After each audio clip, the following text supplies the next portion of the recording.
আজকে আমরা এসেছি বাংলাদেশের প্রধান শিল্পী, ছবি আঁকার শিল্পী এবং আমাদের মাস্টার পেইন্টারদের একজন এবং মাস্টার শিক্ষাগুরু, যারা শিল্পের গুরু, রফিকুন নবী, তার কাছে এবং শিল্পী রফিকুন নবীর পাশে আমরা সবাই জানি যে কার্টুনিস্ট রণবী একই ব্যক্তি, আবার ছড়া লেখা, রম্যরচনা লেখা, স্মৃতিকথা বই, ভ্রমণ কাহিনী লেখা, সব মিলিয়ে আমি বলবো যে বাংলাদেশের শিল্প, সাহিত্য, সংস্কৃতির জগতে একজন উজ্জ্বলতম নাম রফিকুন নবী, আমাদের পথিকৃৎ শিল্পী। প্রথমেই স্যারকে বলি, 1943 সালের 28শে নভেম্বর আপনার জন্ম। এটা কি স্যার চাঁপাইনবাবগঞ্জে? চাঁপাইনবাবগঞ্জে। আপনার বাবা রশিদুন নবী, উনি পুলিশ অফিসার ছিলেন। ঠিক। তারপর আপনি কত বছর বয়সে চাঁপাইনবাবগঞ্জ ছাড়লেন? ওইভাবে বলতে গেলে যে ছেড়ে দিয়েছি এটা বলা যাবে না। এখন আছে? আছি, প্রায়শই যাই, যাওয়া আসা করি। তবে নিভৃতে যাই, নিজের যেটুকু নিজেদের পারিবারিক একটা রয়েছে, ছোটোখাটো ঘরবাড়ি, সেখানে যাই, একটু বিশ্রাম, তারপরে চলে আসি। খুব কাউরির সাথে যে মেশামেশি আছে তাও না, কিন্তু রেগুলার যাতায়াত। কিন্তু আপনার শৈশব যে কাটলো পুরনো ঢাকায়, হ্যাঁ, সেটা বদলির চাকরি ছিল বাবার। হ্যাঁ, এই বদলির চাকরির কারণে আসলে পুরানো ঢাকায় থিত হলাম 52 সালের মাঝামাঝি 9 বছর বয়সে। হ্যাঁ, তখন মানে ঢাকা শহরে কি বলে, ঢাকা শহর তখন ওই ভাষা আন্দোলনের ঠিক পরবর্তী সময়টা একটা উত্তাল অবস্থার মধ্যে রয়েছে। ওই সময় আমরা বাইরে থেকে আসলাম, এখানে আগস্ট কিংবা সেপ্টেম্বরে এসে ঢুকলাম। তারপরে তো সেই যে ঢুকলাম ঢাকায়, ওইটা ফাইনাল হয়ে গেল। তারপর 1952 সালের বা 54 সালের বা 50-এর দশক, 60-এর দশকে ঢাকা শহরের, আমার তো কাছে মনে হয় যে খুব সুন্দর শহর ছিল তখন। হ্যাঁ, ছোট্টখাট্ট শহর। এটা আমরা তো ঢাকা বলতে তখন একটা অন্য ধরনের ফিলিং ছিল আমাদের। আমরা পোস্তাগোলা থেকে সাইকেল চালিয়ে নবাবগঞ্জ পর্যন্ত, নবাবগঞ্জ মানে লালবাগ নবাবগঞ্জ, এই হাজারীবাগের এই পর্যন্ত আসতে এবং ফেরত যেতে 47 মিনিট লাগতো সাইকেলে। এইটা আমরা রেগুলার এই ঘটনাটা করতাম ছোটোবেলায়, এই 7-8-এ পড়ার সময়। এটা ছিল মানে এতই ছোট এদিকে, আর আড়াআড়িতে উত্তর দক্ষিণে তো আরও ছোট। নবপুরের রেলগেট এইখানে শেষ, মানে টিকাটুলি, হাটখোলা এদিক দিয়ে এসে এইখানে শেষ। এদিকে SM হলটা শুধু রেল লাইনের এই পারে চলে এসেছিলো, চললো এদিক দিয়ে হাতিরপুল হয়ে রেল লাইন দিয়ে ভাগ করে পুরান ঢাকা, আর রেল লাইন ভাগ করে নতুন শহর তৈরি হচ্ছে তখন ধীরে ধীরে সব। তো ওই পর্যায়ে আমি তখন ঢাকায় রয়েছি। আর এই যে বাবার যে বদলির চাকরি, এইটা আমার জন্য খুব একটা মজার সময় কেটেছে এই বলি এখন, এবং সেই অভিজ্ঞতাগুলো এখন অনেক কিন্তু আমার কাজে দেয়। সেটা হলো যে এক এক থানায়, উনি তো ওই যে OC দিয়ে শুরু করেছিলেন, তো এক এক থানায় যেতেন যে সেইখানকার ল্যান্ডস্কেপ, সেইখানকার মানুষ, সেইখানের ফুল ফসল, এটা সেটা, ওইগুলো কিন্তু অদ্ভুত। এই চেঞ্জেসগুলা এমনি আপাত দৃষ্টিতে আমরা বুঝি না, কিন্তু কাছাকাছি থানা। মনে আছে যে কোন কোন জেলায় গেলেন? হ্যাঁ, প্রথম ছিলাম ইসেতে, রাজশাহীতেই, ওনার চাকরির শুরুতে। আমার জন্ম আর ওনার চাকরি প্রায় কাছাকাছি সময় ছিল আর কি। তো এইখানে ছিলাম রাজশাহীর ইসেতে, রাজশাহীর পাশে পবা থানায়, এটা একটু একটু মনে আছে। তারপরে গেলাম সিংড়া থানায়, এটি চলন বিলের উপরে। চলন বিল, পানি ভরা, বিরাট বিরাট মাছ হতো, অনেক বড়। এই কিছুদিন আগেও আমি 2-1 বছর আগে ওইখান দিয়ে পাস করছিলাম, নতুন রাস্তা হয়েছে, ওইখান দিয়ে পাস করে যাচ্ছি, হঠাৎ দেখি যে এটা সিংড়া থানা। থানার মধ্যে, থানার কাছাকাছি। ওইখানকার যে ল্যান্ডস্কেপ, ওইখানকার মানুষগুলো, সেগুলো দেখেছি। জীবজন্তু, ওই বড় বড় গুইসাপ ঘুরে বেড়াতো ইসের মধ্যে, থানার মধ্যে। তো যাই হোক, এইরকম সব জায়গায়, সিংড়া থানায় ছিলাম, তারপর সেইখান থেকে বদলি হয়ে চলে আসলাম ফতুল্লায়। ফতুল্লার থেকে তখন এই যে ফতুল্লাতে যখন ছিলাম তখন দেশ ভাগ হচ্ছে 47-এর ইসেতে। ও 47-এই আপনি ফতুল্লায় চলে এসেছেন? হ্যাঁ। তো তখন ওই পাকিস্তান হলো আর কি। তো ওই সময় খুব দেখি যে খুবই ছোট, অত তো মনে নাই, খণ্ড খণ্ড মিছিল বেরোয়, ওই যে লড়কেলেঙ্গে পাকিস্তান ইত্যাদি হওয়ার আগ মুহূর্তে, এইগুলো সব শুনতাম। আর খালি ওই দেশাত্মবোধক সব গান টান হতো তখন। আর সিরাজউদ্দৌলা নাটক, ওই বাংলা বিহার উড়িষ্যার ওই যে ইসের, ওইটা শচীন গুপ্তের ওই নাটক, জীবন প্রথম ওই নাটকটা আমি দেখি। যে সব পাত্র এইগুলাকে দেখলাম লুঙ্গি পরা, তারা সব সব হয়ে গেল। যাই হোক, ওইখানকার স্মৃতি। ওইখান থেকে ট্রান্সফার হয়ে চলে গেলেন লৌহজং বিক্রমপুরে, সেইখানকার স্মৃতি। ওইখানকার বড় স্মৃতি হলো যে ওই 50-এর যে হলো একটা ওই দাঙ্গা না ভূমিকম্প আসামে, এইসব এলাকা নিয়ে। সেই সময় এইখানেও কিন্তু বড় ভূমিকম্প হয়েছে। তো সেই পুরা মাটি কাঁপছিল, এবং বাসার সামনে যে বড় দিঘি ছিল একটা, সেইটার পানি সেই সমুদ্রের পানির মতন উতলে উঠে একদম চারদিকে চলে যাচ্ছে। আর মাছ, ওই কাপাকাপির মধ্যে মানুষজন সব মাছ ধরতে ব্যস্ত, ওইখান থেকে মাছ বেরিয়ে। এইগুলো খুব আনন্দের মজা ছিল। অনেক, এগুলো তো বললে অনেক ডিটেলে যাওয়া যায়, এক একটা জায়গা নিয়েই অনেক কিছু বলা যায়। ওইখানে থাকলাম, ওইখান থেকে লেখাপড়া দ্বিতীয় শ্রেণী থেকে শুরু হলো। প্রথম শ্রেণী শুরু হয়েছিল আবার ইসেতে, এই ফতুল্লায় আদর্শ লিপি টিপি দিয়ে। লৌহজংয়ে। হ্যাঁ, লৌহজংয়ে দ্বিতীয়। পুরনো ঢাকায় এসে কোন ক্লাসে ভর্তি হলেন? এইখানে এসে ক্লাস 4-এ ভর্তি হলাম। কোন স্কুলে স্যার? 50, ওই যে পগোজ হাই স্কুল, সেটাকে আগে বলা হতো Pogose English high school, high English. তাহলে আপনাদের শিক্ষার মাধ্যম কি ইংরেজি ছিল? না, এটা বোর্ডের এই ছিল যা, তখন ইস্ট পাকিস্তান। আপনার ছবি আঁকাটা কি তখনও চলতো? ওইটা তো ছেলেবেলা থেকে। আবার বাবা ছবি আঁকতেন, পুলিশ, কিন্তু ওনার তো আর্ট কলেজে যাওয়ার ভর্তি পরীক্ষায় পাস টাস করা ইসেতে কলকাতা, ওইখানে ভর্তি হবে। সেই সময় তার বাবা মারা গেলেন, মানে আমার দাদা। তাতে সব ওলট পালট হয়ে গেল। উনি আর ভর্তি হতে পারলেন না। একমাত্র ছেলে তো, কে করবে না করবে মানে সংসারে। তো আমার দাদি, তার একমাত্র ছেলে, এই একটা হজপচ লেগে গেল। তো সেখানে আর ভর্তি হলো না। তখন কোটা সিস্টেম ছিল যে বাবা যদি মানে হয়, পুলিশ অফিসার হয়, তো তার মৃত্যুতে ছেলে পুলিশ হতে পারে।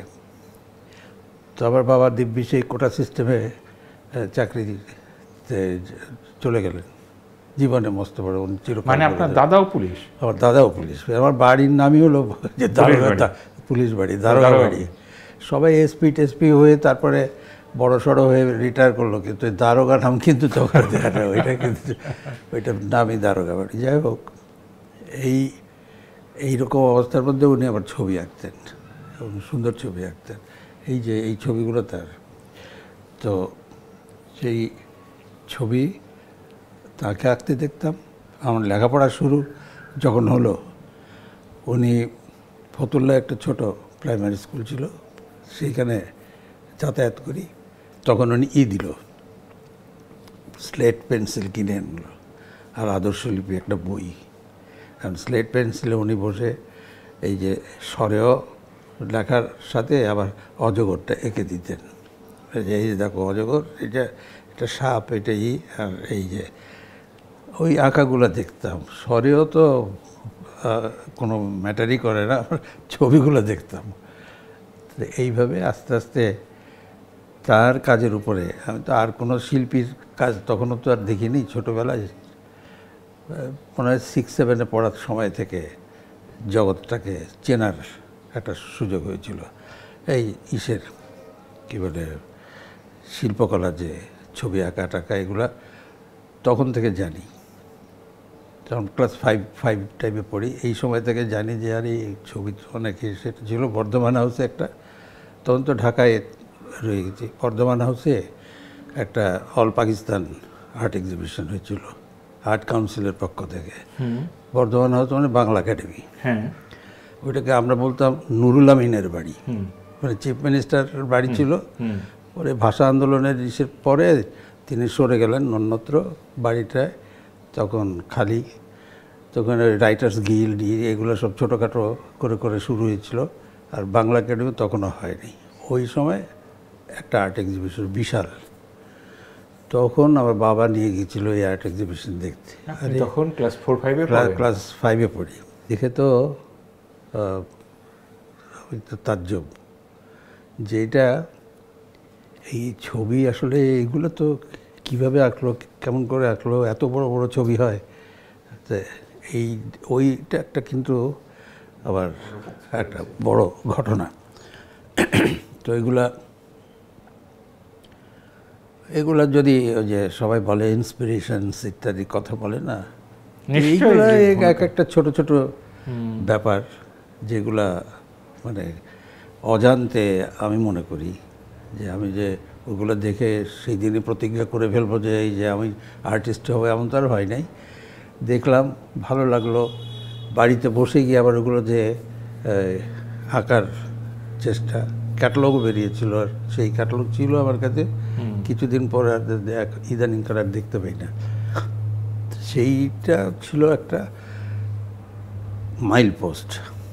বাবার এই স্লেটে লেখা আঁকা দেখানো, এইটা একটা মাইল পোস্ট। এইগুলোর থেকে থেকে আস্তে আস্তে তারপরে স্কুলে স্কাউটিং করা, সেখান থেকে দেয়াল পত্রিকার দায়িত্ব, তারপরে পাড়ায় দেয়াল পত্রিকা বেরোতো, সেটার দায়িত্ব, পুরোটা লেখা, পুরোটা হাতে লেখা। ওই সুযোগে নিজের কিছু কিছু ছড়া, কিছু কিছু গদ্য নিজে ঢুকিয়ে দিতাম। আমি তো সম্পাদক, আমার তো অনেক পাওয়ার। এইরকম ছিল আমাদের। পরবর্তীতে আমি যে পাড়ায়, স্কুলে শিক্ষকদের মধ্যে কেউ ছিলেন? স্কুলের শিক্ষকদের মধ্যে তো সবচেয়ে মজা হলো আমাদের ড্রয়িং ক্লাস নিতেন মৌলভী স্যার। উনি আরবি পড়াতেন, উর্দু, তারপরে ড্রয়িং ক্লাসটা নিতেন নিজে ইসেতে, কী বলে ওই বোর্ডে এঁকে দিতেন, বলে এটা আঁকো। উনি কিন্তু সবসময় বলতেন, ছোটোখাটো মানুষ, মৌলভী স্যার হলেই যেটা মানে চোখে ভাসে সেরকমই আর কি, একটু দাঁড়ি, খুব যে বয়স তাও না। তো উনি এইটা ওই যে আমাকে খুব কি বলে দিতেন, উৎসাহ দিতেন যে তুই করিস, আর্ট কলেজে ভর্তি হবি। তো ওনার, আমি তখন আর্ট কলেজ চলে যেগুলো নিয়ে খুব জানিও না, বুঝিও না। তো যে এই সব নানান অভিজ্ঞতা, একটা মিশ্র একটা ঘটনা আছে আর কি। আমার মনে হয় যে এইগুলো এক একটা হয়তো পরবর্তীতে তো আমার ইচ্ছার চাইতেই হয়ে গেল, বাবার ইচ্ছা বেশি। উনি বলে যে তুই ম্যাট্রিকটা খালি ক্রস কর, তারপর তোকে আর্ট কলেজে ভর্তি করে দেবো। আমি তো মনে মনে খুশি, যাক বাবার অপূর্ণ স্বাদ আপনাকে দিয়ে পূর্ণ করানোর একটা চেষ্টা, এটা আমাদের সব আমারই থাকে। তাই যেটা নিজে করতে পারি নাই, সত্যি তাই হয়তো। কারণ উনি এরপরে ওই চোখে চোখে রাখতেন, মানে আর্ট কলেজে ভর্তি হওয়ার পরে, যে তখন তো আর্ট কলেজ ভর্তি হওয়ার সব চতুর্দিকে আত্মীয় স্বজন কিন্তু তাকে থাকা, যে ছেলেটাকে এইদিকে দিল। আমাদের বন্ধু বান্ধবরা সবাই, কেউ নটরডেমে চলে গেল, কেউ ঢাকা কলেজে চলে গেল, কেউ জগন্নাথে চলে গেল। আমারও সেই রকমই হওয়ার কথা, সবাই তাই জানে। ওগুলো বাদ দিয়ে এমন একটা লাইনে গেলাম যেটা মানে কি বলবো, যে আনএক্সপেক্টেড অন্য মানুষের কাছে, একটু প্রথাগত নয়, প্রথাগত নয়। তারপরে তো যাই হোক গতানুগতিক। তো সেইটা তো আমরা শুরু করে দিলাম। বাবা চোখে চোখে রাখতেন, মানে হলো যে এই চতুর্দিকে মানুষের একটা চোখ আছে, তো নজরে রাখে যে ছেলেটাকে এই যে কি ডিরেল যেন না হয়ে যায়, ডিরেল লাইনেই দিয়েছে, এটাই মানুষের ভাবনা। এটা একটা হলো, না চাকরি আছে, না কিছু আছে, না ভূত ভবিষ্যৎ। হ্যাঁ স্যার, আমি আমাদের ছোটবেলায় আমাদের স্কুলের আব্বা প্রাইমারি স্কুলের পিটিআই এর সুপারিনটেন্ডেন্ট, ওইখানে একটা ম্যাগাজিনে বের হলো, তো আর্টিস্ট মানে হচ্ছে যে একটা নোংরা লম্বা পাঞ্জাবি থাকবে, পায়জামা থাকবে, হয়তো পেরেক বিদ্ধ একটা চপ্পল থাকবে, একটা ঝোলা থাকবে, এবং মানে খুবই এলোমেলো জীবন থাকবে। এই জন্য আমি যখন ছোটবেলায় ছবি আঁকতাম, আমার আব্বা যদিও উৎসাহিত করতেন, কিন্তু আম্মা খুবই বাধা দেওয়ার চেষ্টা করতেন যে তুমি যদি এটা করো তাহলে যে এরকম হবা কিন্তু। হ্যাঁ ঠিকই, কারণ এই ভাবনাটা কিন্তু আমারও ছিল। এটা কিন্তু খুব না, মানে অবাক করা ঘটনা না, তখন এইটাই প্রচলিত ছিল।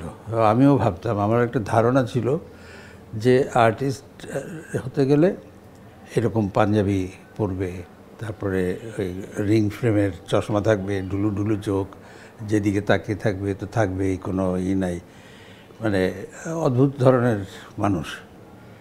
তারপরে একটু ময়লা সয়লা থাকবে, চুল উস্কো খুস্কো।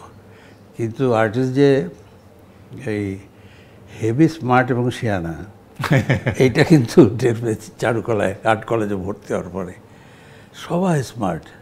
শিক্ষক হিসেবে তো সব আমাদের মহর্ষিদেরকে একদম, আমার ওইটা একটা ভাগ্য আমার, যে শিল্পাচার্য জয়নুল আবেদিন থেকে শুরু করে একদম মস্ত মনোয়ার পর্যন্ত সবচেয়ে জুনিয়র যিনি, সবাইকে শিক্ষক হিসেবে পেয়েছিলাম। তো মানে শফিউদ্দিন আহমেদ, তো কামরুল হাসান, তো এই যে আমিনুল ইসলাম, মোহাম্মদ কিবরিয়া, সবাই। তো এইটা একটা বড় পাওয়া আমার জীবনে। তারপরে তো যাই হোক, মানে আর্ট কলেজের জীবনের আগের ঘটনাই ছিলাম বোধহয়। সেটা হলো যে ওই যে স্কুলে যে দেয়াল পত্রিকা, সেটাতে দুইটা দিক আমার ভালো লাগতো। এক হলো যে লেখালেখি সংক্রান্ত ব্যাপার, বড় বড় লেখকরাও কিন্তু লিখেছে ওই দেয়াল পত্রিকা, আমাদের দেয়াল পত্রিকায়, বিশেষ করে পাড়ারটা। আমি যে পাড়ায় থাকতাম সেই পাড়া একেবারে মানে তখনকার কোন পাড়া? নারিন্দা পাড়ায় নামি দামি মানুষদের বসবাস। ওখানে তোফাজ্জল হোসেন মিয়া, তার বাড়ি ওখানে, আনোয়ার হোসেন মঞ্জুদের বাড়ি, নাসিরউদ্দিন সাহেব আমাদের, তারপরে নূরজাহান বেগম, তারা সওগাত এবং বেগম পত্রিকা, তাদের বাড়ি সেখানে। দাদা ভাই ওনাদের জামাতা, তিনিও থাকেন ওইখানে। তারপরে আলমতি শরফুদ্দিন, তাদের বাড়ি জাস্ট আমার বাড়ির অ্যাডজাসেন্ট। এইরকম পুরা সবাই একটা বিশাল এই ক্ষেত্রে খুব বনেদি পাড়া, তাদের সান্নিধ্যে ছিলাম, ওঠা বসা। তাদের কাছ থেকে লেখা আনতে পারতেন। হ্যাঁ, তারা সব উপদেষ্টা ওই দেয়াল পত্রিকা, অভিযাত্রিক পত্রিকার নাম মনে আছে আমার। অনেক ক্ষেত্রে যে ইলাস্ট্রেশন করা, তারপরে একটু গ্রাফিক ডিজাইনের দিকে ওই ইসেকে সাজানো, এটাকে, তারপরে মানে ডিজাইনিং পত্রিকার, এই সব কিছু দায়িত্ব পাওয়াতে নিজে তৈরি হওয়ার একটা ঘটনা ভিতরে ভিতরে চলছিল বাল্যকালে। সেটা আর্ট কলেজে যাওয়ার পরে দেখি যে এটা তো বিশাল জগৎ, কিন্তু ওই জগতে যে ঢুকলাম, ওই পুরানা জগৎটা কিন্তু আমাকে হেল্প করেছে নিশ্চয়ই। সেইটা এইভাবে একটা, সবসময় বলি যে একটা মজার ভিতর দিয়ে আসা। এমনি স্যার, আর্ট কলেজে আপনার একাডেমিক রেজাল্ট ভালো ছিল? এটা একটা মজার, আমি তো ভর্তি পরীক্ষা খুব ভালো রেজাল্ট করে ভর্তি হয়েছি। তারপর ফার্স্ট ইয়ারে ফার্স্ট ইয়ার থেকে সেকেন্ড ইয়ার উঠলাম, ফার্স্ট হলাম। হওয়ার পরে ফার্স্ট ডিভিশনে ফার্স্ট ইত্যাদি সব খুব ভালো ছাত্র। সাথে সাথে আমরা ওই যে কি ফোর্ড ফাউন্ডেশন না এশিয়া ফাউন্ডেশন কিছু একটা বৃত্তি পেয়ে গেলাম, বেস্ট ছাত্রদের জন্য দেয়। তারপরের বছর এই একটা ছোঁক ব্যাপার আসলো, একটু ইনকাম যে একটু যদি ইনকাম কিছু করা যায় মন্দ কি, তো ইলাস্ট্রেশন এই বাংলা বাজার বই পাড়ায় সেইগুলা করতে করতে ওর মধ্যে একটা ইনভলভমেন্ট এসে গেল। তখন সেকেন্ড ইয়ারে থেকে থার্ড ইয়ারে ওঠার সময় এক ধাপ নেমে গেলাম, সেকেন্ড হয়ে গেলাম। একই ঘটনা ঘটলো, তাও আমি ছাড়ি নাই। আমি ওই এরপরে আবার যুক্ত হলো থার্ড ইয়ারে ওঠার পরে কার্টুন আঁকা ধরলাম। সংবাদপত্র তো ছাপে না, মানে অত টেকনোলজি ছিল না হয়তো, কিন্তু এই যে ইসের মিছিল, আন্দোলনের মিছিলে ধরা খেলাম। মানে ওইগুলোতে আমি জীবনে কখনো কিন্তু কোনো মিছিলে যাইনি, ওই যে স্লোগান দিয়ে মিছিলে যাওয়া ইত্যাদি যাইনি, কিন্তু ওই মিছিলগুলোকে সাজাবার প্রায় 150 কার্টুন এঁকে দিতাম। ওই যে ফুল ইসেতে চাটাইতে লাগিয়ে তারপরে এটা সবার হাতে হাতে থাকতো, এইটা করা হতো। তো এইগুলা তো দেশাত্মবোধ সাংঘাতিক গ্রো করছে সেকেন্ড ইয়ার থার্ড ইয়ারে পড়তে পড়তে। আপনি তখন জানি যে যোগ দেন নাই? যোগ কোনো পার্টিতে আমি কখনোই যোগ দিইনি। যখন যার এই প্রয়োজন হয়েছে দিয়েছি, কাজ করে দিয়েছি যে ঠিক আছে একটা প্রচ্ছদ করে দেন, আমাদের এরকম একটা বেরোচ্ছে কিংবা ওই মিছিল বেরোচ্ছে। ছাত্র ইউনিয়ন বেশি লাভবান হয়েছে। ওরা তো ছেলেরা সব রুচিবান ছিল। কারা ছিল? আমাদের এই মতিউর রহমানরা ছিল,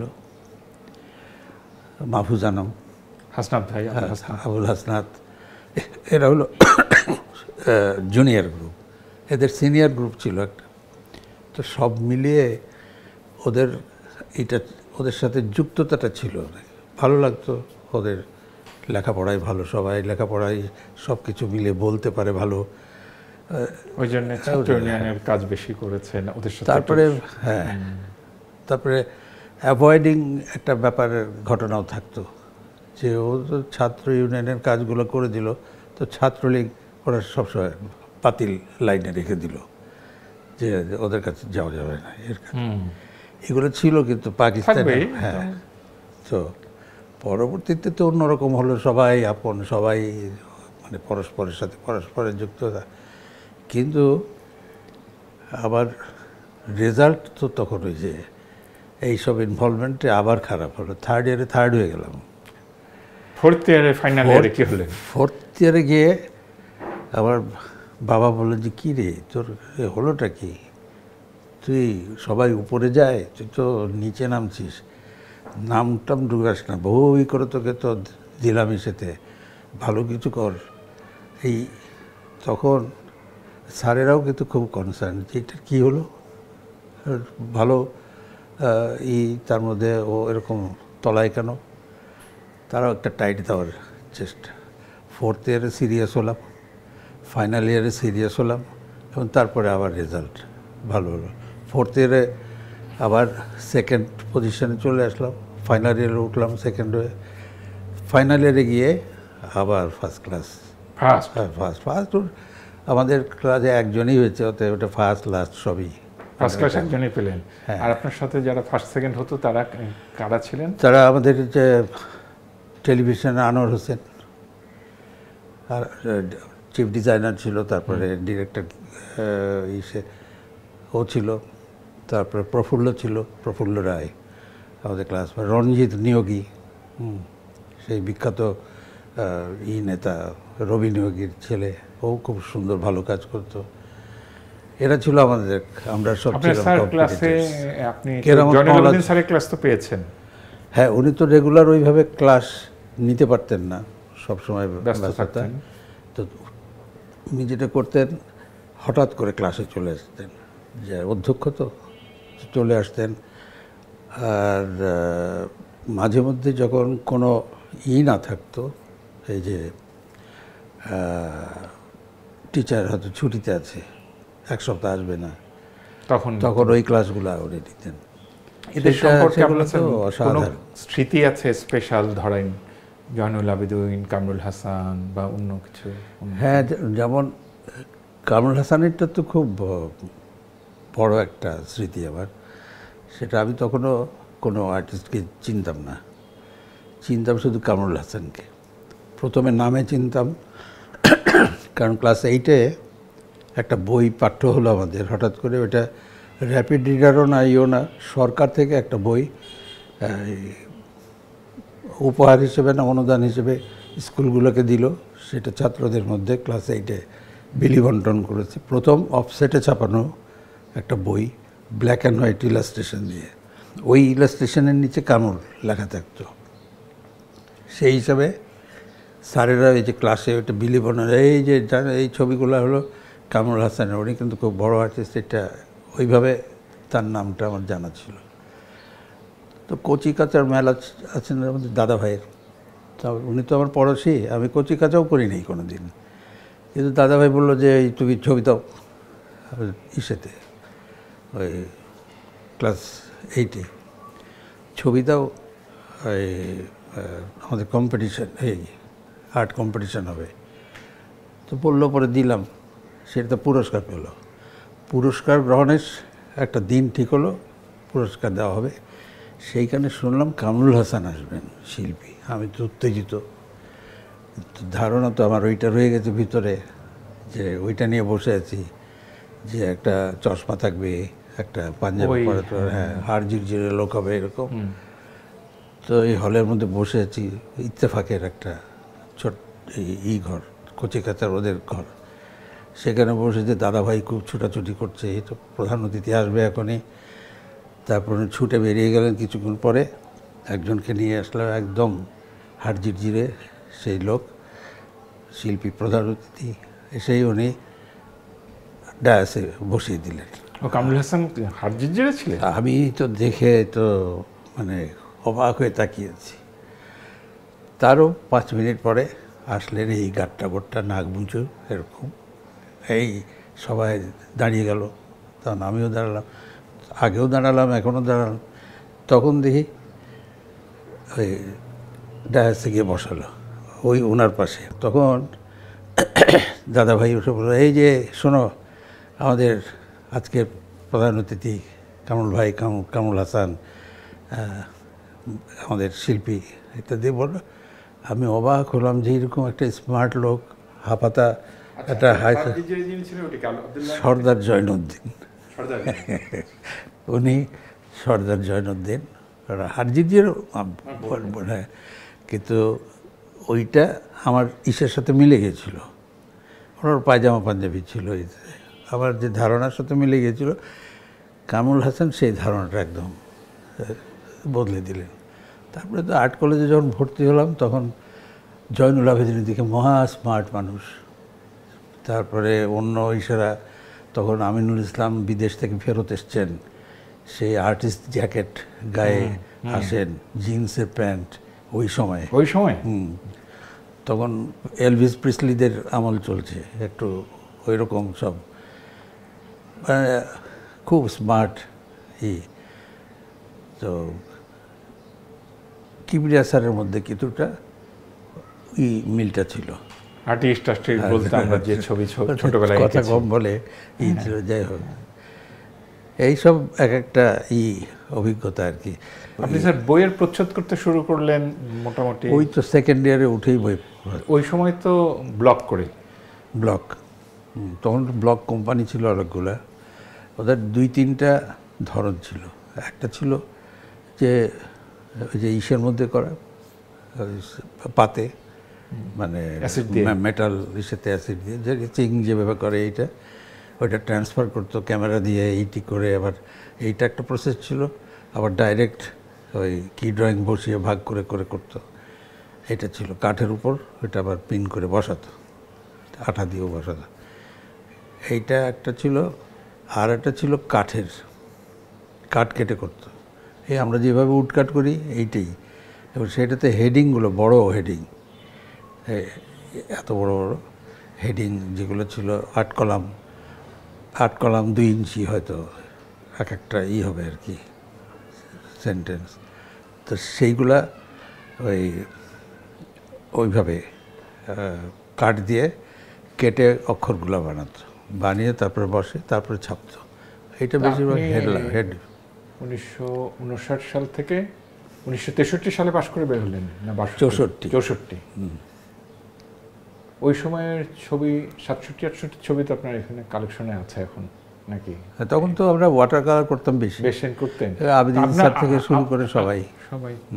তখনকার আপনার জল রঙের মধ্যে কি জয়নুল আবেদিন স্যারের একটু প্রেরণা ছিল? এটা আমি বলে না, সবারই তখন তো মানে জল রং বললেই আবেদিন স্যারের কাজের কথা মনে হয়, এখনও হয়। এটা এখান থেকে বেরোবার কোনো উপায় নেই। তারপরে সেইখানে একটু অন্য টিচাররা যারা ছিলেন আবেদিন স্যারেরই ছাত্র আমাদের টিচার হয়েছে, তাদের মধ্যেও সেই একই এটা ছিল। আবার এইখানে মোস্তফা মনোয়ার স্যার যখন আসলেন কলকাতা থেকে পাশ করে এইখানে এসে তখন উনি ওয়াটার কালার যখন ক্লাস নেওয়া শুরু করলেন, সেইটা আবার আর এক আকর্ষণীয় ব্যাপার তৈরি হতো।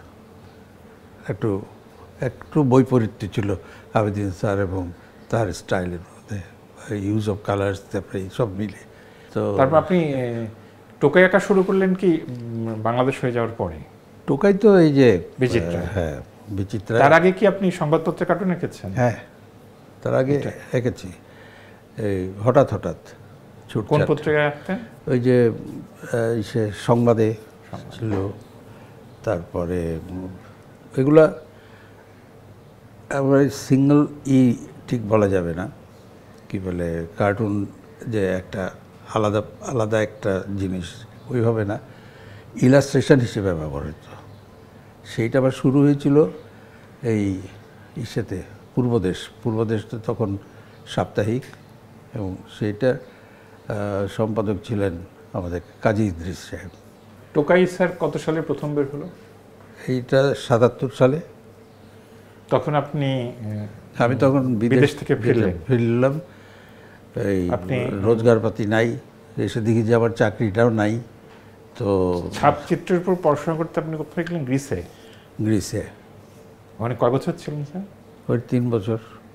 3 বছর পর তারপরে তো দেশে সব নানা রকম ঘটনা, এই যে 75-এর ঘটনা, তারপরে আবেদিন স্যার মারা গেলেন 76-এ, সব এইগুলা ইটি করে একটা অনিশ্চিত ইসের মধ্যে যে কী হচ্ছে, সব এই বাবা মা ভাই বোন আত্মীয় স্বজন বন্ধু বান্ধব সবচেয়ে ওলট পালট হয়ে যাচ্ছে নাকি, দেশে কি হচ্ছে।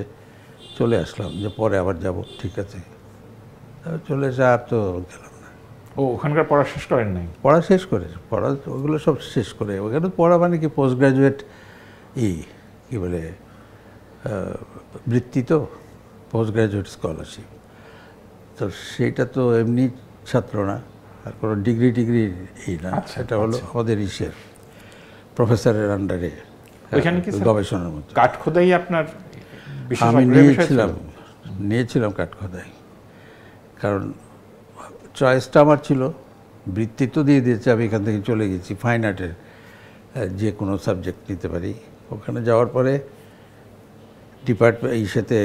ওই ইনস্টিটিউটে গিয়ে দেখলাম যে পেন্টিং ডিপার্টমেন্ট খুব রিচ, ভালো, কিন্তু এই প্রিন্ট মেকিং ডিপার্টমেন্টে ছাপচিত্র বিভাগে গিয়ে আমি অবাক হয়ে গেলাম যে ওই প্রফেসর থেকে শুরু করে ইভেন ছাত্ররাও, একটু ওপরের ক্লাসের যে ছাত্ররা বড় বড় উডকাট করছে, যেটা আমি তো জীবনে দেখিনি আগে।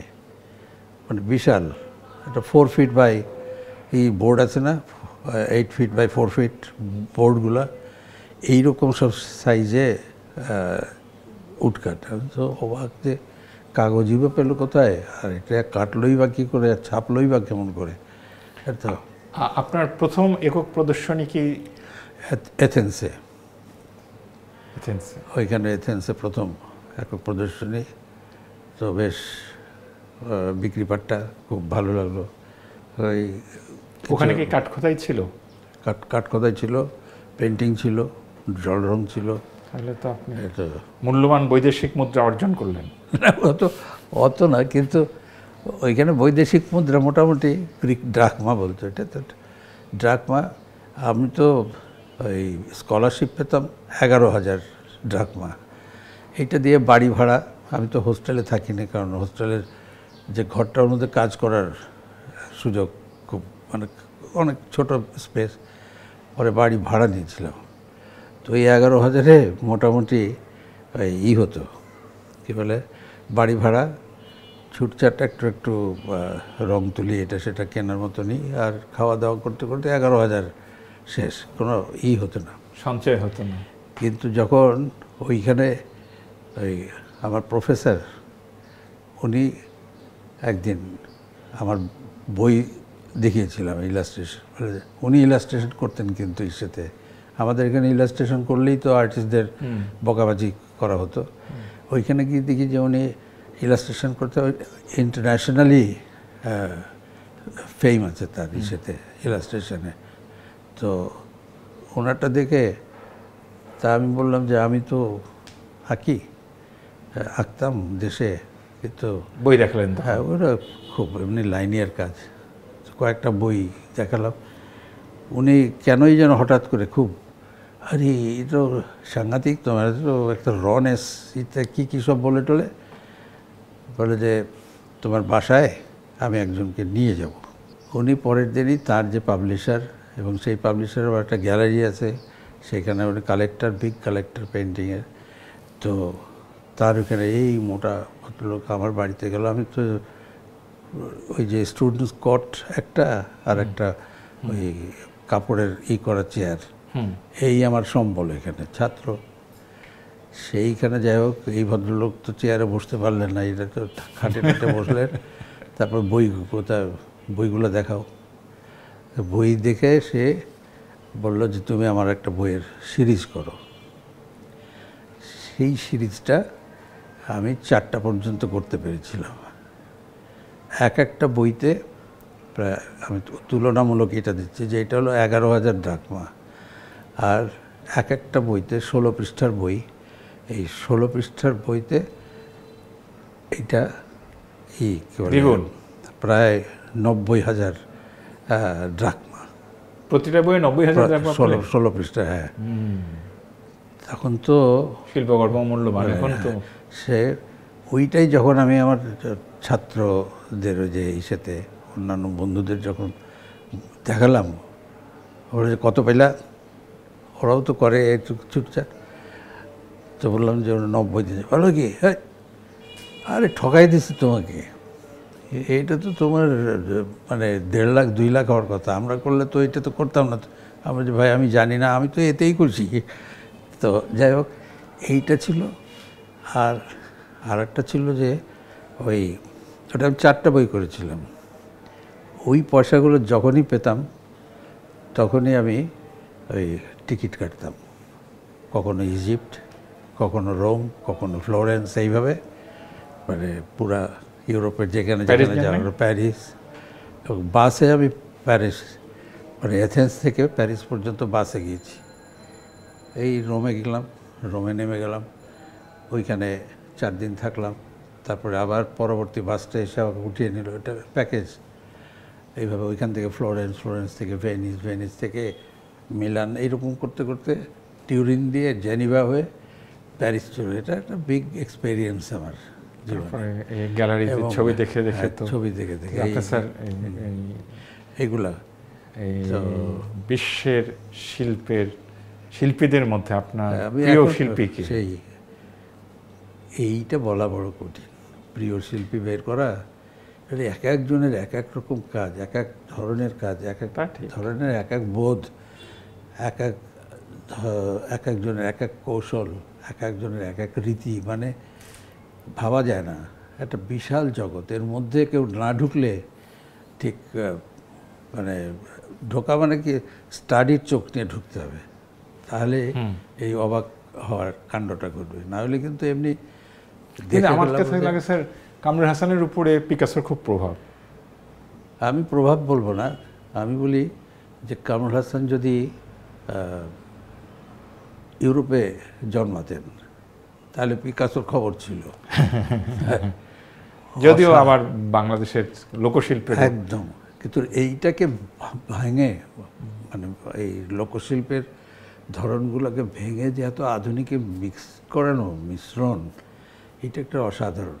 আবার ওইখানে কামরুল হাসানের মধ্যে থাকলেই হবে না, জয়নুল আবেদিন, আবেদিন স্যারের যে এই যে 50 দশকের যে তার কাজগুলো, এই যে পাইনার মা, মানে তার যে ফোক নিয়ে যে কাজ, জি, প্রথম দিকে একটু যামিনী রায়, তারপরে সেখান থেকে সরে একেবারে নিজের একটা ধরন তৈরি হলো। দুইজন পাশাপাশি কাজ করছেন, কিন্তু একদিকে আবেদিন স্যার, একদিকে কামরুল হাসান, দুইজনই ফোকের থেকে নিয়ে কাজ করছে, দুইজনের দুরকম পথ। সেদিকে স্যার আপনার ছবিটা খুব আপনার মতো লাগে আমার কাছে, যে মানুষ, আমি তো স্টেশনারি প্ল্যাটফর্মের মানুষ, যদিও মানে ছাপচিত্রের মধ্যে আমার মনে হয় যে শৈশবে যেসব গল্প করছিলেন, বড় মাছ, চলন বিল কিংবা লৌহজঙ্গল তো অনেক পানি, যে মাছ ধরা বন্যার সময় একদম পুরো ভরে যায়, এরকম ভরে যায়, সেগুলির ছাপ হয়তো আছে, পদ্মার কাছেই ছিল। কিন্তু এখনো যে ছবিগুলি আপনি আঁকেন তার মধ্যে অনেক মানুষ থাকে, মানুষের মুখ থাকে, এবং আমি অবাক হই যে নীল রঙের একটা বড় ছবি আছে, প্ল্যাটফর্মে অনেক মানুষ বসে আছে, সবগুলির মুখের দিকে তাকিয়ে থাকি, সবার মুখের মধ্যে একটা এক্সপ্রেশনও আছে।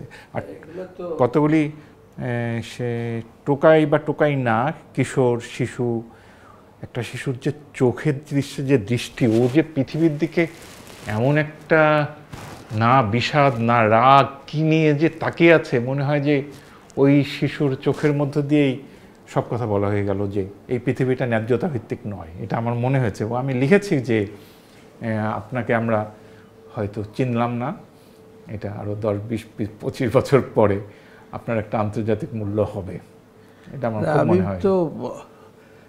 আমি যেটা করি পেন্টিংয়ে সবার ভালো লাগে, এটা তো আমি তো চাই যে সবাই ভালো লাগবে। এমনি একটা তো ট্রেন্ড আছে, যে অনেক শিল্পীদের মধ্যে ট্রেন্ড আছে, যেমন খুব ভালো যে অনেক ছবি আঁকছে, তার ছবি আঁকছে, কিন্তু সেইটা বাইরে দেখাচ্ছেন না, কোনো এক্সিবিশন করে না, কাউকে দেখতেও দেয়, নিজে করে, এক্সপেরিমেন্ট করে, অনেক কিছু হচ্ছে, এবং সেইটা লুকানোই থাকলো, তাহলে আর হলো না। আমি নিজের জন্যই শুধু নিজের আনন্দে আনলাম, আনন্দে রেখে দিলাম, এইটাতে ঘটনাটা পূর্ণতা হলো না। আসলে যখন যে ছবিটা আঁকলাম, এটা কখন কাউকে দেখাবো এবং সে কী বলে, ভুল ত্রুটি কোথায় ধরে, কিংবা ভালো বললো না মন্দ বলল, এইটার জন্য কিন্তু একটা আঁকু অবস্থা থাকে। ছবি কি স্যার ভুল ত্রুটি আছে? হ্যাঁ, দেখুক, ভুল ত্রুটি না হলে তো হবেই না। ওই ভুল ত্রুটিটা শুধরাতে সারা জীবন কাজ হয়, যে নেক্সট টাইমে এইটা শুধরে নেবো, নেক্সট টাইমে নিশ্চয়ই মাস্টারপিস হবে। তো ওইভাবে মানুষের কাছে ছবিগুলো আনি। আমি সবসময় বলি, রিয়ালিটি নিয়ে কাজ করি, তো সবাই বলে রিয়ালিটি, আমি অত রিয়ালিটি বলি না, কারণ রিয়ালিটি করা খুব, এটা চারটিখানি কথা নয়, করেই লাভই বাকি, একদম হুবহু করে ফেললাম আঙুর, রিয়েলিটি তা না। হ্যাঁ, এটা একদম রিয়ালিটির দরকার নেই করা, কিন্তু রিয়ালিটিকে নিয়ে এইটাকে ঘুরিয়ে ফিরে নানানভাবে উপস্থাপন করার মধ্যে একটা ব্যাপার আছে। সেইটাতেই আমি অরিজিনাল মোষ ক্যানভাসে বসিয়ে দিলে সেটা কোনো মজা হলো না, কিন্তু মোষের আমি এমন একটা স্টাইলে, এমন একটা ড্রয়িংয়ের ভিতর দিয়ে রং দিয়ে এমনভাবে আঁকলাম, সেটা কি হলো স্যার, আমরা ছাগল অন্য মোষের সামনে রাখলে এটাকে কেউ মোষ বলবে না, কিন্তু আমি বলি যে এটা আমার মোষ। লোকে কিন্তু যখন আলাদাভাবে দেখে, মোষের দিকে তো আর কেউ এমনি মাঠে ঘাটে তো অবাক হয়ে চেয়ে থাকে না। এই মোষটা কমতে তখন বলে যে হ্যাঁ, এটা মোষ রবিকুণ্ড নবীর মোষ, আমি বলি যে এটা রবিকুণ্ড নবীর মোষ। ছাগলটাও খুব সুন্দর স্যার। ছাগলের একটা মজা হলো যে এটা ফর্ম এবং পিকাসোরও ছাগল আছে, মাঠ ছাগলের অনেক ছাগল আছে। আমরা তো ইসেতে যে ছাগল সিগনেচার দেখে আমরা ছাগলই উচ্চারণ করতাম, কারণ আমরা তার আমাদের রশিদ চৌধুরী প্রথম দিকে শুরু করেছিলেন কিন্তু ছাগলকে ফলো করে যখন স্পেনে ছিলেন তখন। স্যার এমনি ধরেন ভ্যান গগ, সালভাদর দালি, ওই যে বললাম যে এক একজন এক এক রকম অবাক করা কাণ্ড। ভ্যান গগ এই যে থিকনেস রঙের, সেইখান থেকে যে মানে ওই যে টেক্সচার বের করে কাজ করা, এইটা মানে যারা আঁকে না তাদের কাছে একরকম মনে হবে, কিন্তু যারা আঁকে তাদের কাছে অত্যন্ত মানে আমি ফিল করি যে কী করে সম্ভব এই ইসের মধ্যে টোনস রাখা, টোনাল ভ্যারিয়েশনস রাখা, বাতাস বইছে সেই ফিলিংটা নিয়ে আসা, মানে এটা একটা তার বিষয় বাছাই, সেটাকে কম্পোজিং, তার কম্পোজিশনটা ইসের একদম প্রচলিত না। আপনি স্যার যখন ক্যানভাসের সামনে একটা শূন্য ক্যানভাসের সামনে দাঁড়ান, তার আগেই কি আপনি পরিকল্পনা করেন যে এবার আমি এটা আঁকবো, নাকি দাঁড়ানোর পরে এটা আস্তে আস্তে দাঁড়িয়ে যায়? না, ছবি তো বদলায়, আমি ভাবলাম একরকম, কিন্তু আমি তো কখনো ক্যানভাসটা যখন শূন্য থাকে, যখন দাঁড়ান, তখন কি আপনি ভেবে আসেন যে আমি আজকে এই জাতীয় কিছু একটা আঁকবো, নাকি দাঁড়ানোর পরে হাতটা চলে গিয়ে? একটা ধারণা থাকে, থাকে শুরু করার সময় একটা ধারণা থাকে যে আমি এইভাবে আঁকবো, শুরু করবো, তারপরে ওটা বদলাতে থাকে। যেটা ভেবেছিলাম হয়তো এটা থাকলোই। স্যার অয়েল পেইন্টিং একটা সর্বোচ্চ কতদিন ধরে এঁকেছেন? এই যে এমনি অ্যাক্রিলিক দিয়ে যদি বিচার করি সেটাও 1.5 মাস 2 মাস একটা ছবিতে কাজ করা, এটাও কষ্টকর, তো শারীরিক পরিশ্রম। শারীরিক পরিশ্রম তো বটেই, মগজের পরিশ্রম, শারীরিক চোখের পরিশ্রম, পিঠে ব্যথা। যাই হোক, যে কথাটা উঠলো যে শূন্য ক্যানভাস, এইটা পিকাসোর খুব ভালো একটা কথা আছে। পাবলো পিকাসো তাকে ঠিক এই প্রশ্নটাই করেছিল যে শূন্য ক্যানভাসটার সামনে যখন বসেন তখন আপনি কী ভাবেন, কীভাবে ছবিটা শুরু করেন, কোথায় গিয়ে শেষ হয়। বলে আরে এ তো এতটুক হোক আর বিশাল হোক, ঘটনাটা একই। যখন তার সামনে বসে আঁকতে মনে হয় মহাসমুদ্রের সামনে বসে আছি, এখন নৌকা ভাসাবো, যখন তুলি ঠেকায় নৌকা ভাসলো, কখন কখন নিজেই দেখি যে একটা ডাঙায় পৌঁছে গেছি। এটা পিকাসোর একটা উক্তি আছে, আমি অবশ্যই এটা বইপত্র থেকে পাওয়া, কোথায় যেন পড়েছিলাম। এটাই কিন্তু সব আর্টিস্টদেরই কিন্তু এই কথাটাই ঠিক। কেউ ক্যানভাসের উপর থেকে কাজ করে নিচে নামে, কেউ নিচ থেকে উপরে নামে, কেউ ডান থেকে বাঁ দিকে নামে, আর কেউ সরাসরি করে সবটা লাটাপাটা করে নামে। এটা একটা মজা আছে। মজা। এখন স্যার টোকাই নিয়ে বলেন। টোকাই তো আপনাকে বেশি বিখ্যাত করলো। হ্যাঁ, টোকাই আমি নিজেকে তো 3-4টা ভাগ করে ফেলেছি, অজান্তে হয়ে গেছে। এটা অবস্থা দৃষ্টে ঘটনাগুলো ঘটে গেছে। তাই এরকম পেন্টিং করারই কথা, যখন পেইন্টার, যখন আর্টিস্ট, এই ছবি আঁকা আঁকিয়ে তখন মানে একরকম। ওইটা যখন করি তখন কিন্তু ওইর মধ্যেই থাকি, ওই পেন্টিংয়ের যাবতীয় যা কিছু জ্ঞান গরিমা সেইখানে ওই ক্যানভাসের সামনে বসলে ওইখানেই হয়, বা কাগজে যখন ড্রয়িং করবো তখন সেইখানে থাকি। কিন্তু যখন এই কার্টুনের কাছে যাই তখন তো পাঠকের কথা ভাবতে হয়, মানুষের কথা ভাবতে হয়, অন্যদের, কাকে নিয়ে করছি, কি করছি, কেন করছি, কার জন্যে করছি, অনেক কিছু ভাবতে হয়। এরপরে সাবজেক্ট বাছাই, এর একটা মজা করতে করতে, মজা মানে পাওয়াটা হলো আসল। মজা পেতে পেতে এক সময় দেখি যে এটা একেবারে মজ্জায় ঢুকে গেছে, মজাটা ডাবল জয়ে চলে গেল, মজাটা মজা হয়ে গেল। হ্যাঁ, এইটার থেকে আর বেরোতে পারি না। তো এদিকে পেইন্টিংয়ের একটা জগৎ, ওইদিকে আরেকটা এই কার্টুনের জগৎ। আর একদম প্রথম দিক থেকে যে জগৎটা সাথে সাথে চলে আসছে ভাঁচার ব্যাপারে সহায়ক, সেটা চললো এই বইপত্রের ইলাস্ট্রেশন, প্রচ্ছদ, শিক্ষকতাও তো থাকলো। আর শিক্ষকতা হলো আবার এটা আলাদা। যখন আবার লেখক হিসেবেও তো স্যার আপনার ছড়া তো আমি খুবই পছন্দ করি। লেখক তো আর লেখক হওয়ার জন্য বা আপনার রম্য রচনা ভালো আমরা নেই, এইগুলো ওই যে ভ্রমণ কাহিনী ভালো, দেয়াল পত্রিকার প্র্যাকটিস থেকে আস্তে আস্তে করলো। আর মজা হলো যে ইলাস্ট্রেশন, প্রচ্ছদ, এগুলার বড় বড় আমাদের যত লেখক আছে তাদের হাতে লেখা, তখন তার কম্পিউটারে এই করার ছিল, হাতে লেখা পাণ্ডুলিপিটা ইলাস্ট্রেশনের জন্য আমার কাছে প্রথম আসতো। তো সম্পাদকরাও পড়তো না আমার কাছে, আর যে ইলাস্ট্রেশনের জন্য এসেছে আদ্যপান্ত আমি প্রথম পাঠক। তারপরে সেটা ওই আমি অনেক সময় বলে দিতাম, বিশেষ করে বিচিত্রা, হ্যাঁ আমি এটা ভালো। স্যার আর তিনটা প্রশ্ন আছে আমার। একটা হচ্ছে যে আর্টিস্টদের তো অনুপ্রেরণা লাগে, বড় আর্টিস্টদের জীবনী, বিদেশি পাবলো পিকাসোদের জীবনীতে নারীর প্রসঙ্গ বারবার ফিরে আসে, এই বিষয়ে আপনার? নারী একটা বিষয় বটে, এটাই যে দুই প্রজাতির মানুষের মধ্যে ঘটনাটা নিয়ে বেশি। একটা হলো কবিরা, আর এক হলো শিল্পীরা, সেই ছবি আঁকিয়েরা। ছবি আঁকিয়েরা আবার একই বাড়া, মানে এক ধাপ বাড়া, তারা নৌ ডাকবে, তারা এই ধরনের সব ঘটনা আছে।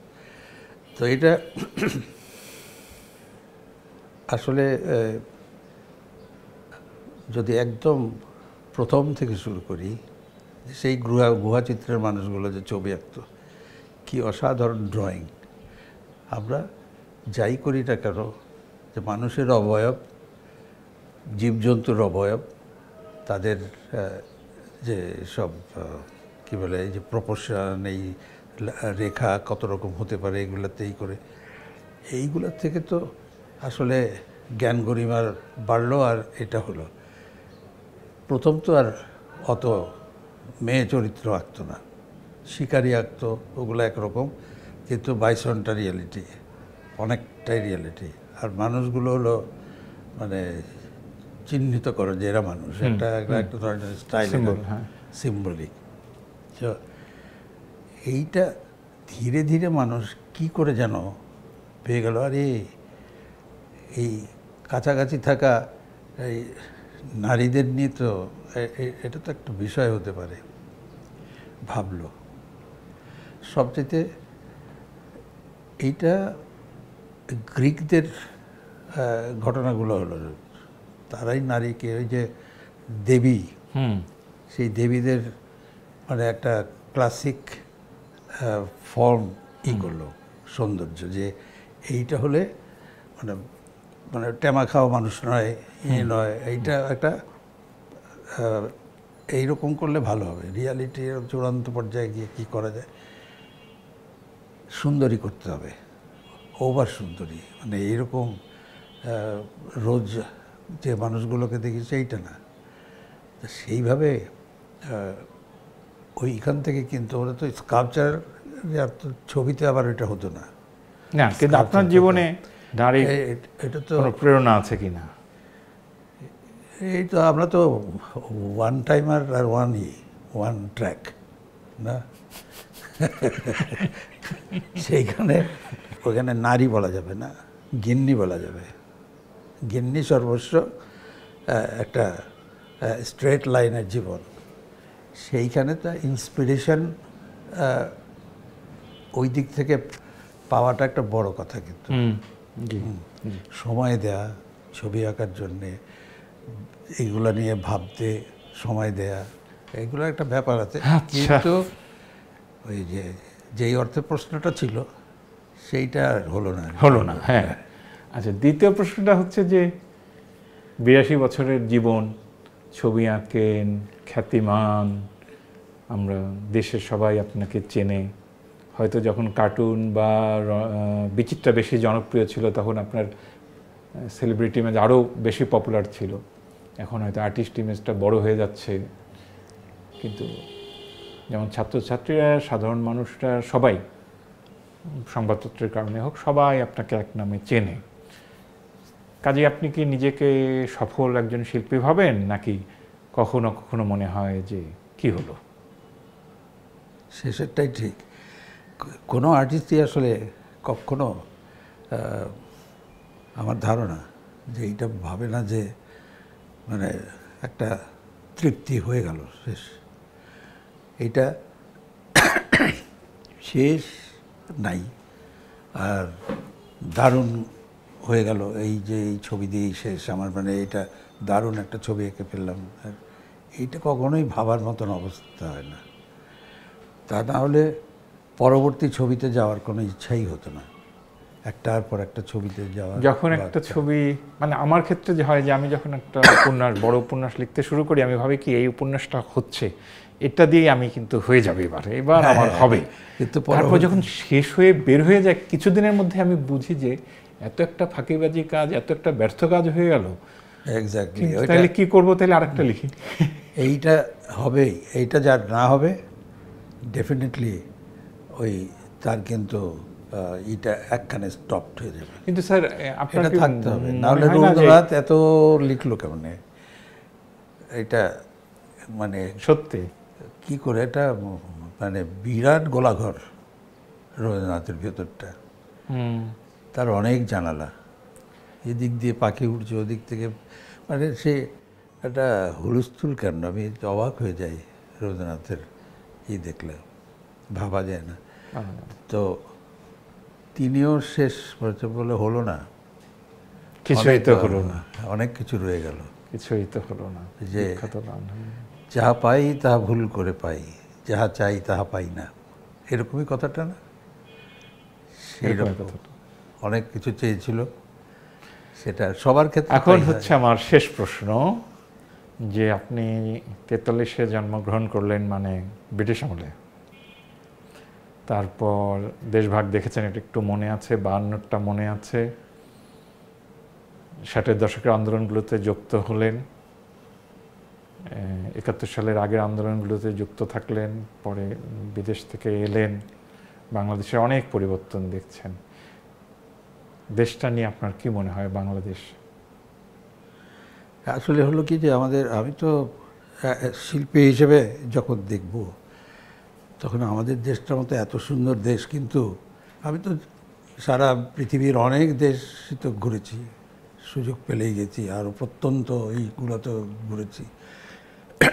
আমাদের সব কিছু আছে, সাগর আছে, এতগুলো নদী আছে, পাহাড় পর্বত রয়েছে, মালভূমি রয়েছে, এত গ্রিন, আবার কোথাও ড্রাই, কোথাও যে যা পছন্দ করবে সেইটাই আছে, সব কিছু আছে। এইটার মানে ফল ফসলেও কিন্তু খুবই সমৃদ্ধ থাকার কথা। তো সেই দেশে এইটুকুই দেশ, সেইটা পরিচালন যদি ভালো হয় সবসময়, ডেফিনেটলি আমি মনে করি যে আমাদের মতন এই সুন্দর দেশ আর দুটি পাওয়া যাবে না। এখন এটা হচ্ছে ওই যে বলে র্যাপিড ফায়ার, একটাই প্রশ্ন, হ্যাঁ না দিয়ে উত্তর দেবেন। সেটা হচ্ছে, আপনাকে যদি বেছে নিতে বলা হয় পুরনো ঢাকা আর চাঁপাইনবাবগঞ্জের, কোনটা বেছে নেবেন? মানে আমি তো চাঁপাইনবাবগঞ্জে যেতে রাজি, ওই দিকটাই যাব।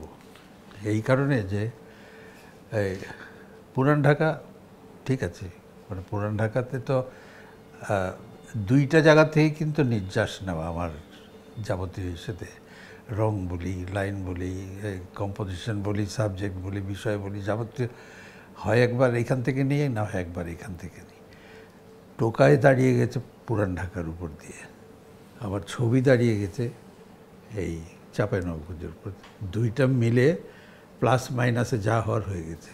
এটা আমি তো টোকাইয়ের ভালো লাগে হচ্ছে সেন্স অফ হিউমার, যেটা আপনার খুবই, এটা মনে হয় আপনার পুরনো ঢাকাও হয়তো একটা কারণ, যে এত রসবোধ। হ্যাঁ, এটা আমার মনে আছে স্যার কতগুলি চাঁপাইনবাবগঞ্জে কিন্তু ওরা কিন্তু খুব রসিক। ওরাও রসিক। হ্যাঁ, আপনি স্যার দুটা ভাষাই পারেন, চাঁপাইনবাবগঞ্জের ভাষাও পারেন, পুরনো ঢাকার ভাষাও পারেন? হ্যাঁ, ওটা তো আমার মা তো এখন নাই, মা তো একদম পুরা চাঁপাই ছিলেন, মানে ওইখান থেকে তো সরেননি। বাবাও তাই ছিলেন, কিন্তু বাবা মোটামুটি যে চাকরি বিভিন্ন ইসের কারণে নানান রকম মিশ্রণ হয়ে যায়। আর আমার আত্মীয় স্বজন যারাই আছে তাদের মধ্যে যারা চাঁপাইনবাবগঞ্জে থাকে তারা তো একবার খাঁটি ওই ভাষা। আর মোটামুটি এই ঢাকার ভাষা যেটা, সেইটা থেকে কিন্তু টোকাই ওইখান থেকে।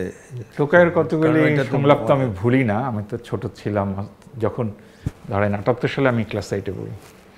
একটা বলছে যে আম, আগে তো আম আমরা শ হিসেবে কিনতাম, এখন তো আম গুনে গুনে কিনতে হচ্ছে, বলছে আর কয়েকদিন পরে ইঞ্চি মাইপা কিনতে হইব। তারপরে একটা আছে যে সীমান্তের উপরে টাওয়ার বানিয়েছে, ওয়াচ টাওয়ার। হ্যাঁ, ইলিশ খাচ্ছে রে। হ্যাঁ, এইটা কলকাতাতেও খুব আলোচিত, ওই সময়ের আলোচিত, ওদের খুব বলে আপনি আমাদেরকে ডুবিয়েছেন, ওইরকম একটা কার্টুন এঁকেছেন।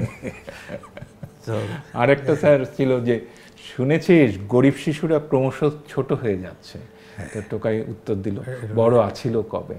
হ্যাঁ, না তো টোকাই যেটা সবসময় বলেই এসছি, যেহেতু এতটুক ছেলে, তো এইটুক ছোট মুখে বড় কথা বলা, ওইটাতে এই যে ফিলসফি, এই মহাশূন্য কী হচ্ছে না হচ্ছে, এই আমাদের দেশে কি হচ্ছে না হচ্ছে, সব কিছু নিয়ে বলে, সোশিও পলিটিক্যাল ঘটনাবলী নিয়ে বলে, কিন্তু ও তো রাজনীতি করে না, রাজনীতিবিদও নয়, কিন্তু ভাবলে রাজনীতিবিদরা ওইখান থেকে রসদ নিতে পারে।